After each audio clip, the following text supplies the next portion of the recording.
Dear students, I welcome you to another session of my course, Globalization and Transformation. Today, I am briefly going to discuss globalization, Neuro Capitalism, the rise of Neuro Capitalism, and the economic transformation of the world. The term I will explain Neuro Capitalism shortly. Before that, I will give you a brief background to my today's presentation. The world was during the Cold War, the world was divided into two blocks, the Eastern Bloc and the Western Bloc. And similarly, the world economics or the world economies were divided into two types of economic and political systems. The Eastern Bloc, they were managed and run by the socialist economy, and the Western Bloc was run by the free market economies, and there were also mixed economies in the European continent. So the world was divided into capitalist economy led by the Western Bloc and the socialist economy led by the Eastern Bloc. With the collapse of Soviet Union in 1990 and 91, the socialist economic system also collapsed in the Eastern Bloc, and in many other parts of Asia and Africa, the central planning and the central system of economic and socialist system of economic collapsed. Now, what happened after that the neoliberal economic order became the dominant economic system of the world. Two important Western leaders played a very significant role in the growth and progress of neoliberal Western economic order, and they were Ronald Reagan, the president of US from 1980 to 1989, and Margaret Thatcher, who was the prime minister of a conservative, again a conservative leader of the Conservative Party in Britain, and Ronald Reagan was the president of elected member of the Grand Old Party, Republican Party in America. Now, Margaret Thatcher and Ronald Reagan, they shaped the economic philosophy of not only the Western Europe and North America, but they also deeply influenced the economic system of the rest of the world. And the world, majority of the states of the world, they started adopting the neoliberal economic system, economic philosophy of the West. Now, neoliberal economy means simply the private ownership of the sources of production, the private creation of wealth, liberty, and the free market economy. It is an economy based on laissez-faire and competition. And the people who, particularly promoted this neoliberal economic system in the West, led by von Hayek, an Austrian economist who was based and settled in the Britain. He was the main, you can say, the thinking and philosophical mind of this neoliberal economic system. So von Hayek said that there should be minimum, rather there should be no government control as far as the economic activity of a state is concerned. So that is neoliberal economic philosophy, that is neoliberal economic order. Now, that became a dominant paradigm of the world by the end of Cold War and after 1989 till 9/11.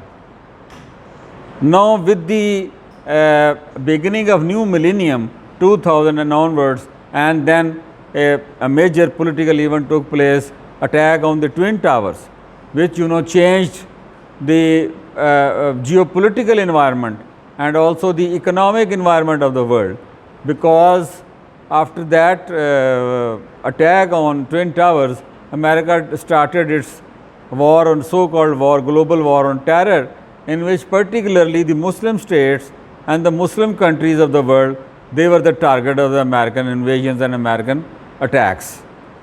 Iraq, Syria, Afghanistan, Pakistan, Sudan, Egypt, Libya, Central Africa, Somalia, all these countries, they became the prey and the victim of the American global war on terrorism which is still, according to their claims, it is continuing, but according to the opinion of the experts, this war is over after the withdrawal of America from Afghanistan, of America's utter and humiliating defeat and an utter and humiliating withdrawal from Afghanistan at the hands of Taliban during the last August 2021 was according to some analysts, that was the culminating point and that was the end of the war on terror.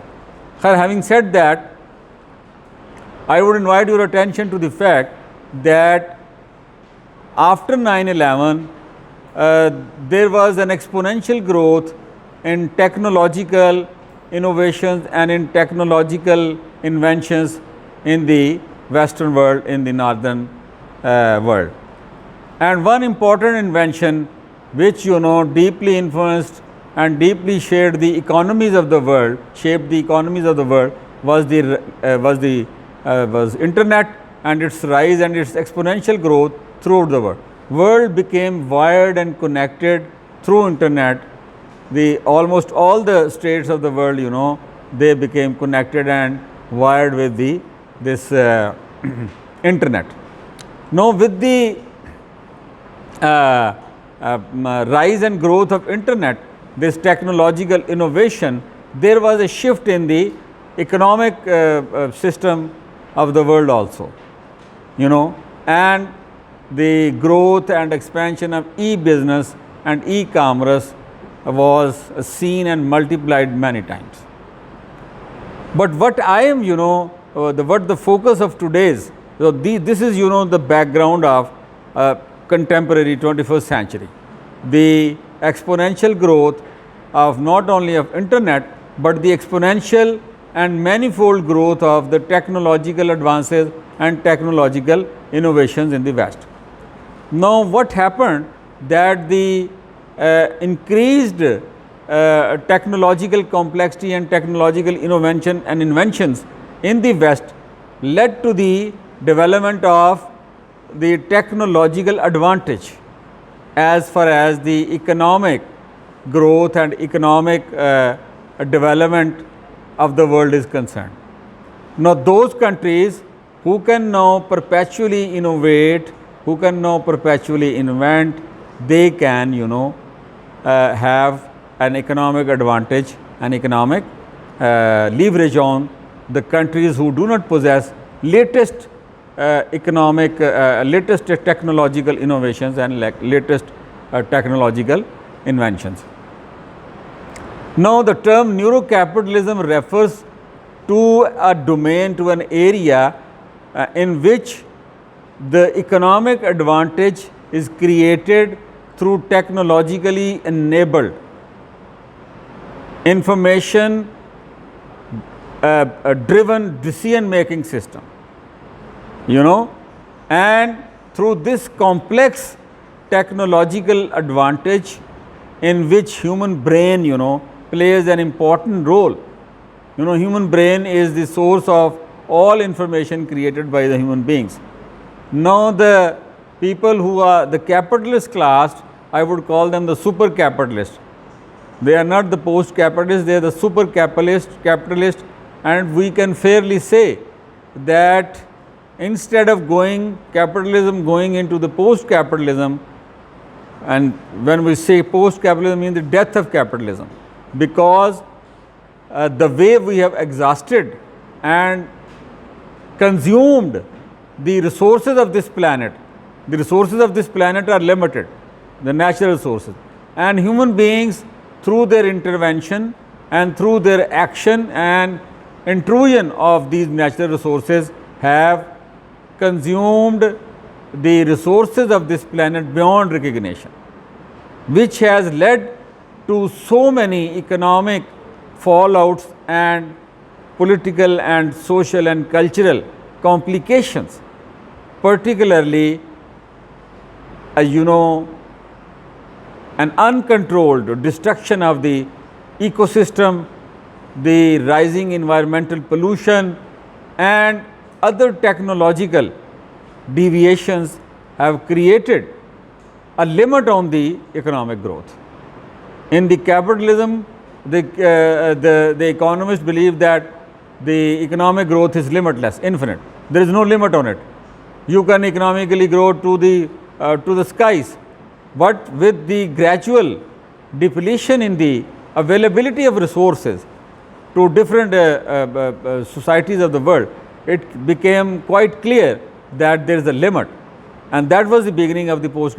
And similarly, the inequalities and disparities created by the growth and expansion of the capitalist system has exposed at the same time its vulnerabilities, its weaknesses, that inequalities have increased throughout the world, that poverty has increased throughout the world, and in certain cases, certain states of Africa and Asia even have touched below the poverty line and have even suffered hunger and droughts. Why? Because the unrestricted and uncontrolled exploitation of the natural resources has brought the human societies to this extent. Now, having said that, the rise of neurocapitalism indicates that capitalism has evolved and developed into a new level of complexity and new level of domination of resources. From the tangible natural resources, now the capitalist and the super capitalist class has moved to the intangible and unseen region of resources, and that is the human brain. Nobody has been able to measure the power, the real strength, and the real creative and innovative power of the human brain. You see, and neurocapitalism has become a reality with the continuous technological innovation and with the continuous technological invention in the West. Now, what is happening right now in front of our eyes? There was time when people used to carry currency most of the time. To give you a simple example, they will carry currency notes. Now, people do not carry those currency notes. They carry now a card. And that card, it is called a credit card or a debit card or a Visa card. With that Visa card, they undertake all their economic transactions. Now, even from that point, the societies have moved, and now people are scanning QR codes. You scan the code and you just send an SMS, and the transaction is executed. Economic transaction is executed. But that is not the end of the game. That is not at the end of the game. It has just started, it has just begun.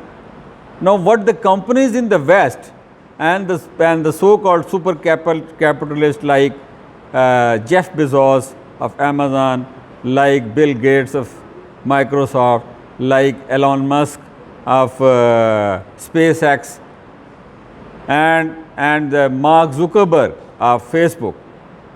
These are 3-4 important individuals. What they are doing, that they are investing heavily in technological innovation and technological creativity, and there is a heavy investment in the tapping and in the development and in the creation and construction of artificially intelligent systems. Now, artificial intelligence, you can say, is a reproduction and recreation of human intelligence. The power which the human brain has is artificially transformed and given to technological objects. It is you can say it is an embodied intelligence. Human intelligence, when it becomes embodied into some bot, into some robotic, into some technological implement, tool or object, that becomes an artificial intelligence. And once that human intelligence is transferred to a particular technological object, it becomes an existence on its own. It becomes autonomous and it becomes a thing of value in itself. It achieves, you can say, a capitalistic standard, an ability to create advantage and economic superiority on a person who does not possess this bot or this robotic intelligence, this artificial intelligence. It has developed to such an extent that surgeons sitting in North America can undertake complex and highly delicate surgeries across the globe. Thousands of miles away, a patient is lying in some hospital in Saudi Arabia, and the surgeon is sitting in New York or Washington DC, and he is conducting the surgery with the help of artificial intelligence, with the help of neurotechnologies, online, guiding and operating. And the people in Saudi Arabia are undertaking the surgery, and even in certain cases he is doing it through the robotic arms. Even there are no people doing that work. You see, so this is and similarly in the stocks and the share market, investors they use artificial intelligence heavily because the market data is freely available, and based on the simulations of market data, you can predict and forecast the behavior of performance of certain shares, performance of certain commodities, performance of certain economic stocks in the market. You have, say for example, day by day data for 12 months, then 10 years of a particular stock exchange, and on the basis of that data you then develop certain programs, certain simulated beings. You can create even bots who can help you, guide you, that how the market is going to behave from hour to hour. How that has been achieved, how that has been made possible. It has been achieved and made possible because of the human brain.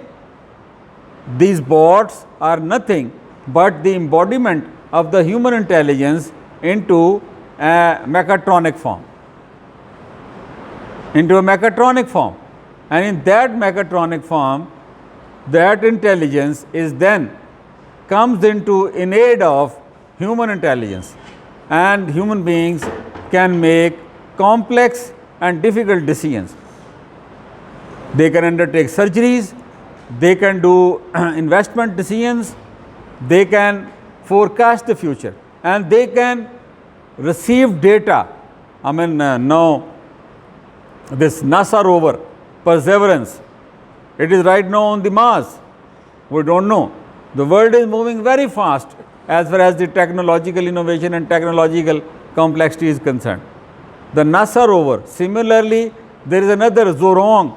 He is a Chinese probe rover. He is also right now on the Mars. They are both, they are solar powered, electromagnetic batteries, they have magnetic batteries, and they are charged automatically through the solar power on that planet. And for the last 1 year, both of them are successfully conducting experiments traveling and probing the surface of the Mars, Mars, trying to get data, particularly about water and any other minerals and any other living habitat on the Mars. Just imagine, 10 years, 20 years, or 30 years back, even 2000, people you couldn't have imagined that human beings would send artificially intelligent. They are now both of these probes are artificially intelligent beings. They can communicate with the earth. Systems, scientists sitting in the laboratories, NASA laboratories, or scientists sitting in Beijing, the rovers roaming on the surface of the map on the Mars, they are sending information and they are communicating with them. They are receiving instructions and implementing those instructions in exploring and in gathering information and data on the surface of the Mars. So there similarly, the self-driving cars. Already you have the automatic cars. Now the self-driving cars, they will use these artificially intelligent, technologically enabled systems of decision making to navigate their course of driving, their path of driving, and their ways of movement on the earth. The only problem which the self-driving cars are facing right now, Tesla and other companies, they have gone far more into. Similarly, Chinese are fast moving into this electric vehicles and artificially intelligent self-driving cars. You see? So this technological innovation, this technological invention and all its information creating, decision making systems have created a new form of capitalism, which I have termed as Neuro Capitalism. And now our times, the times in which we are living, and the kind of economic transformation which is expected and which can be fairly observed and which is predictable, that is the rise and growth of neurocapitalism. And neurocapitalism is nothing but making economic decisions, taking economic advantage at the speed of light. It is a non-localized, it is a non-spatial, and it is a non-temporal activity. You can simultaneously invest in New York stock market, you can and make profit. You can simultaneously invest in Tokyo Stock Exchange and make profit. I mean, I was other day I was reading about an American entrepreneur, and what he does, he simultaneously invests in New York stock market and in the Tokyo stock market, and he makes profit on the basis of difference, the difference in the share prices, and he makes millions and millions of dollars out of that. So it depends how you are going to use your brain or how other people are going to use the power of your brain. At the same time, there is also a danger to neurocapitalism that people can manipulate and can exploit the brain resources of a person. Just to give you an example, just go on Google. Now, apparently you think that Google is a harmless creature, and whatever I need, I just go on the Google. Instead of going to the library, I just type those words and get the information. Get the information out of Google. Now, to give you that how Google is monitoring and controlling your brain resources. For example, firstly, there are two ways to find out that. The first is that you just find your entire search history on the Google. Google will keep each and every detail of your search, which means that the activity is being recorded and monitored by the artificial intelligence systems of the Google, programmable systems. Number two, you just go to Google and you type a wrong spelling on the search bar, and the Google will reply to you and say, did you mean this? Did you mean this? I mean, for example, you write Napoleon. So we say, did you mean Emperor Napoleon of France? Or did you mean David Napoleon of Flana Flana? Even he will suggest you, the Google will suggest you to improve your research, give you suggestions. Google will tell you that your spellings are incorrect. What is that? What is that? It is not just an insignificant thing. This is the point, this is a very small point, but this point has a global implication. It has an implication for the future of mankind. That your behavior is being controlled by the Google. Through its apparently, soft and harmless suggestions, Google is controlling your behavior. So, if you can correct your spellings on the basis of a Google suggestion, what happens that on Facebook, on Instagram, on other social media platforms, your behavior, whatever you search, whatever you upload, whatever you discuss, whatever you share, apparently you don't feel any insecurity. You think that you are sharing some photograph, some picture with your friend on the Facebook. But the moment you put your picture on the Facebook, the moment you write, you express some political opinion, some religious opinion, some moral opinion, that data is shifted and transferred to the headquarters of Facebook. And they then, on the basis of that, develop analytics, logarithms, through which, they create market niche. They create economic. Their interest is to maximize their profit. Facebook is not interested in what you are doing on it. Yes, they are interested because whatever you do on the Facebook, they code and they record that data. And then on the basis of analytics, they will then shape your behavior. Then they will shape your behavior. And this technological determinism, I call it technological determinism, is going to become more and more powerful, more and more overarching, more and more influential in coming days and coming decades. Now they are building voice decoding is already there, and they are trying to read the thoughts, thought reading. And last year, this Neuralink, heavily, it's a corporation of Elon Musk and doing heavy research in neurosciences. They released this video of a monkey, this chimpanzee, who was playing games on the video. A chimpanzee playing a video game. Joystick, he was playing that game, ping pong, on the video, on the computer. How they achieved it? They connected fine electrodes, electromagnetic, incisions made into the brain of the chimpanzee, and then they, transmitted information from the computer to the brain, to the cognitive centers, to the decision-making centers of the chimp, and chimp learned those decision-making strategies and then translated them into the video game playing. So, through neurotechnologies, through technologies particular, you can say it is the colonization of the human brain.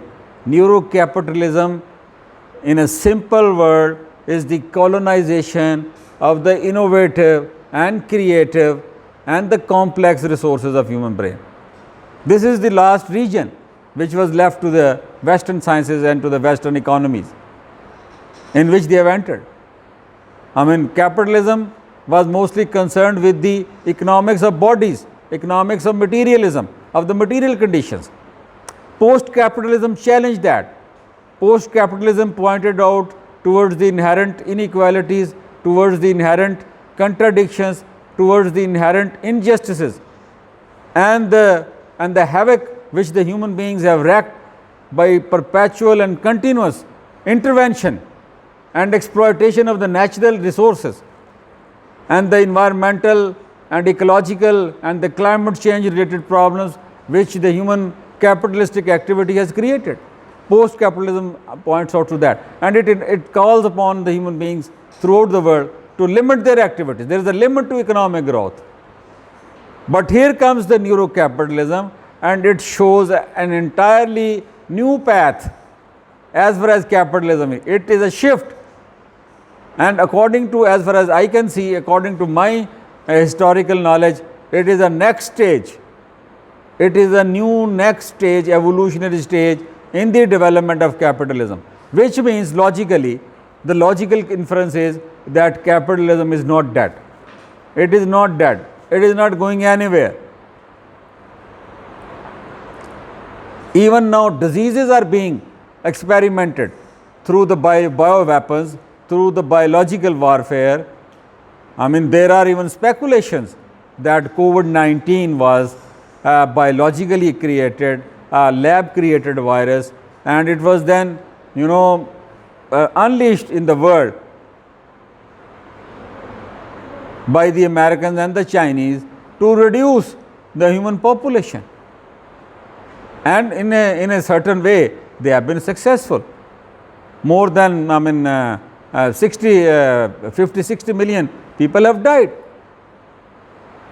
across the globe. And not only people have died, it has seriously affected the social, the cultural, and the mental life of the peoples. You see? So even diseases are now being programmed by artificial intelligence systems, and recently China and America have been accusing each other, and Russia and America have been accusing each other. America accused Russia on the use of chemical weapons and the genocide in Bucha in Ukraine, and then Russia came up with this biolab and claimed that America is funding more than 30-40 biological warfare labs in Ukraine, and in which lethal biological weapons are developed. Recently you must have heard about this monkeypox. What is monkeypox? The report says that a virus has been transferred from the monkeys to the human beings. So you can see that there is going to be a tough competition between nations who are technologically advanced and the nations who are technologically less advanced. And those who do not possess the required technological advantage will be left, will be abandoned, and their brain resources will be exploited by the much superior users of the brain resources in the West and in the North America. So the future of economics and economy in the world and future of globalization, if it goes on, is heavily interconnected with the expansion and growth of neurocapitalism. And now neurocapitalism is not only actively operating in North America, it is operating in Western Europe. It is now, China is a great hub. China is advancing in neurotechnologies. This Russia is advancing in neurotechnologies, and similarly Japan. These are non-Western countries, 3. Rest of the Asia and Africa, as usual, is dependent on these either Asian countries, advanced Asian technologies and economies, and are the Western advanced technologies and economies. So the future developments and future of the world economic system is heavily interconnected and dependent, and will be shaped by this emergence of neurocapitalism and how it is going to shape the system of supply chains, system of distribution, system of production, and people on the ground.